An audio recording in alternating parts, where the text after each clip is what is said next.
Everyone, welcome back to my channel. और आज मैं आप लोगों के लिए एक वैकेंसीज़ जो लेकर आई हूँ वो बहुत ही ज़्यादा अमेजिंग आई हैं। ये है basically district consumer disputes redressal commission UT Chandigarh से, ठीक है।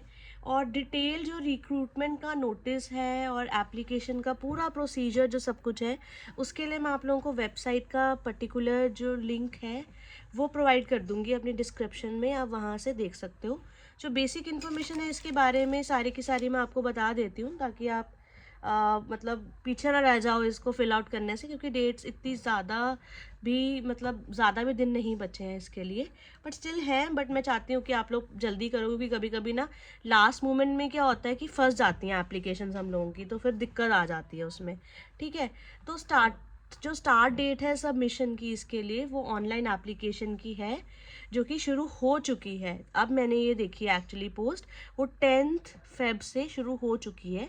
आज मैं 14 फेब को बना रही हूँ, मुझे आज पता चला इसके बारे में, और आई थिंक सो मैं 15 को या 16 को इसको अपलोड करने वाली हूँ। तो जो लास्ट डेट है सबमिशन ऑफ ऑनलाइन एप्लीकेशन, मैं साथ साथ में आपको पढ़ के बता रही हूँ अपने लैपटॉप से, ताकि कोई इन्फॉर्मेशन ख़राब ना जाए आपके तक। लास्ट डेट जो है submission of online application that is 2 March, right. 2 मार्च है। और जो लास्ट डेट है डिपॉजिट ऑफ एप्लीकेशन जो फ़ी है वो 4 मार्च है, राइट। तो मैं कहूँगी कि सेकेंड से पहले पहले आप फेब में ही ये सारा प्रोसीजर अपना कंप्लीट कर लो एप्लीकेशन फॉर्म का एटलीस्ट।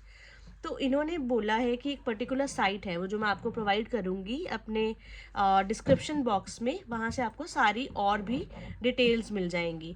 और इन्होंने लिखा है जो कैंडिडेट फुलफिल करेंगे eligibility criteria, they can only apply for this job, right. अब क्या क्या उसके बारे में रहते हैं क्या नहीं रहते हैं मैं वो भी आपको सारा बता दूंगी। तो इन्होंने लिखा है The candidates who fulfill the eligibility criteria may apply online without any supporting document, also without any supporting document, right. Candidate must ensure their eligibility for the post before submitting the application and participating in the exam, right.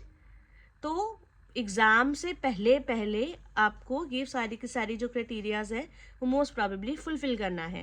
लिखा है none of the application form will be scrutinised prior to the examination. Admit cards will be issued to all the applicants without scrutiny of their application forms, right. और जितने भी document रहेंगे in regard to educational qualification जो आपकी है, या as proof है, या कैटेगरी सर्टिफिकेट है, या आपके बाहर के इधर उधर के टेस्टिमोनियल्स हैं या कुछ भी हैं, they are not to be submitted at the time of applying online, इन्होंने ये लिखा है। बट मैं आपको ज़रूर ये कहूँगी, अगर आपने अप्लाई करा भी है ना, अगर आपके पास लिटरली मतलब है नहीं है, प्रूफ्स नहीं है किसी चीज़ के, या मतलब एजुकेशनल क्वालिफिकेशन वैसे थी नहीं बट आपने झूठ लिख दिया, कुछ लिख दिया, अगर आप पास भी कर लोगे ना तब भी आपको कुछ भी नहीं मिलेगा, ठीक है। तो आपको यही कहूँगी कि ढंग से सब कुछ करो अगर आपके पास है। अगर आपका पेपर तक या पेपर के रिजल्ट तक आपके पास वो सब डॉक्यूमेंट्स अपने पास आ जाते हैं तभी अप्लाई करना, क्यों पैसे वेस्ट करने फिर, और अपना टाइम भी वेस्ट करोगे, राइट। फिर उन्होंने लिखे these document along with their originals will be called for verification from the short listed candidate at the next stage, right. उन्हीं से लिए जाएंगे बस। लिखा है if any stage it is found he और she is not eligible, right, not eligible as per recruitment rule, his or her candidature will be rejected, right. अगर आपने पास भी कर लिया, आपकी परफॉर्मेंस भी अच्छी है एग्जाम में, फिर भी आपका जो कैंडिडेचर है वो कैंसल आउट हो जाएगा, राइट। तो ध्यान से ही करना। लिखा है कंडीशन विच में render the candidate in eligibility is insufficient online fee, अगर आपने ऑनलाइन फ़ी पूरी तरह से नहीं फिल आउट की तब भी आप पेपर नहीं दे सकते हैं। रॉन्ग और incomplete information given in the application form, candidate debarred by any government department, board, commission और कॉरपोरेशन, अगर आपको कहीं से निकाला गया है कुछ भी ऐसा है तब भी नहीं बैठ सकते आप।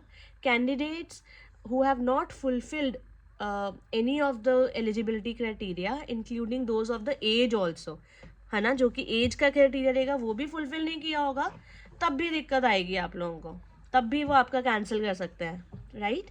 इन्होंने लिखा है गवर्नमेंट और semi government employees are required to bring no objection certificate, right, from their employer at the time of verification, right, ताकि मतलब उनको कोई ऑब्जेक्शन नहीं है अगर गवर्नमेंट और सेमी गवर्नमेंट से आप काम कर रहे हो उनके साथ, उनसे आपको नो ऑब्जेक्शन का लेना पड़ेगा, right. Reservation of post will be as per the policy of the government and the Chandigarh administration, right. No TA और DA will be given either of appearing in the written test, वो तो obviously हर एक exam में रहता ही है कि कुछ नहीं आपको प्रोवाइड किया जाता, राइट. फिर उन्होंने लिखा है all the updates information notice will be uploaded on the website, तो आपको कॉन्टिन्यूली चेक करते रहना है जब जब आपका एग्ज़ाम है या उससे पहले भी बीच बीच में, है ना, चेक करते रहना. लिखा है the selected candidate shall be paid monthly enrolments during the probation period, right, as per the application instruction of Chandigarh administration issued from time to time. जो सिलेक्ट होंगे कैंडिडेट्स वो जो अपना मतलब प्रोबेशन पीरियड भी निकाल रहे हैं वो भी पेड रहेगा, ठीक है, वो बहुत अच्छी चीज़ है कि आपका प्रोबेशन भी पेड है. फिर लिखा है इन्होंने the state consumer dispute redressal commission UT Chandigarh reserves it's right, right, वो कभी भी कैंसिल आउट भी कर सकता है. तो जो इसकी post basically education and other qualification different 3 पोस्टें दी गई हैं. सबसे पहली है स्टीनोटाइपिस्ट की जो कि इंग्लिश में है, वो है नंबर ऑफ पोस्ट ओनली 1, पे लेवल जो मिलेगा वो होएगा of 7th CPC 3, right. Reservation on as per roster point जो है OBC को रिजर्वेशन मिलेगी उसमें. एज आपकी होनी चाहिए between 18 years to 28 years only, right. So जो 18 साल से 28 साल तक के हैं वही अप्लाई कर सकते हैं. और आपके पास बैचलर डिग्री होनी चाहिए या कोई प्रोफिशेंसी इक्विवेलेंट होनी चाहिए या फिर in operation of computer they have written कि वर्ड प्रोसेसिंग स्प्रेडशीट्स का काम होना चाहिए. और आपकी स्पीड जो है वो 80 वर्ड्स पर मिनट एटलीस्ट होनी चाहिए, right, and speed of 20 words per minute in transcripting that same, right. So ये रहना चाहिए आपका. फिर उसके बाद में एक आ जाता है हमारा क्लर्क का. क्लर्क में आपकी 3 वैकेंसीज हैं, राइट. उसमें जो है आपको बैचलर डिग्री चाहिए या फिर आपकी कोई इक्विवेलेंट डिग्री हो, वर्ड प्रोसेसिंग स्प्रेडशीट्स वगैरह बनाई हो, स्पीड आपकी 30 words per minute in English होनी चाहिए, राइट. एज लिमिट 18 से 28 की ही रहेगी.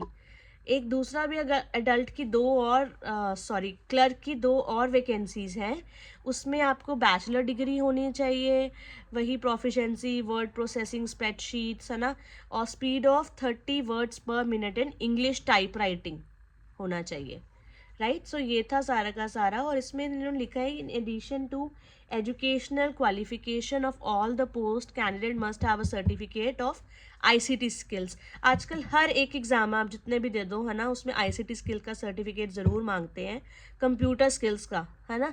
तो वो आप कहीं से भी पहले से ही प्रिपेयर रखो क्योंकि बहुत दिक्कत आएगी अगर आपका क्लियर भी हो जाएगा. अगर आपका सर्टिफिकेट नहीं है तो वो मानते नहीं है उस चीज़ को, तो ध्यान रखना उस चीज़ का, ठीक है जी. फिर उसके बाद में इन्होंने लिखा है number of post mention above is tentative and they can very also, right.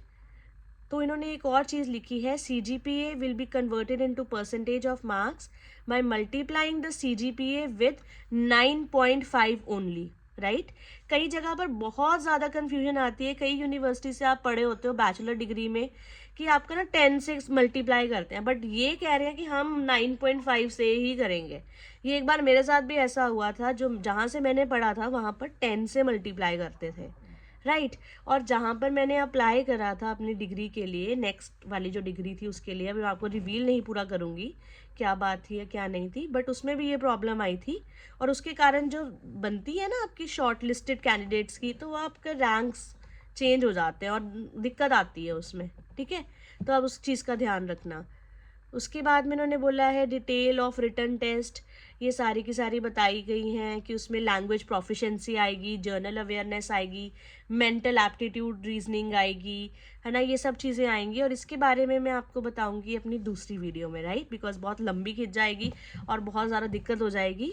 So do subscribe, like and share as much as you can, because अगर आप सब्सक्राइब करते हो तो आपको और बेल आइकन ज़रूर दबा देना क्योंकि आपको और पोस्ट के बारे में पता चलता जाएगा। जैसे मैं अनअवेयर थी, 10 को आ चुकी थी ये चीज़ और 14 को मैंने ये पढ़ी है, तो आप भी अनअवेयर हो सकता है कि आपको कोई ना कोई जॉब मिल जाए, राइट। तो ज़रूर शेयर भी करना बाकियों से, दूसरों का भी भला हो जाएगा, राइट। कोई क्वेश्चन रहता है तो आप मेरे को कमेंट सेक्शन में भरो। और मैं दूसरी जो इसकी वीडियो बनाऊंगी वो होगी डिटेल ऑफ रिटन टेस्ट की, रिटन टेस्ट में क्या क्या आएगा, राइट। उसकी भी मैं एक अलग से वीडियो बना दूंगी। So this is all for today, so bye, take care.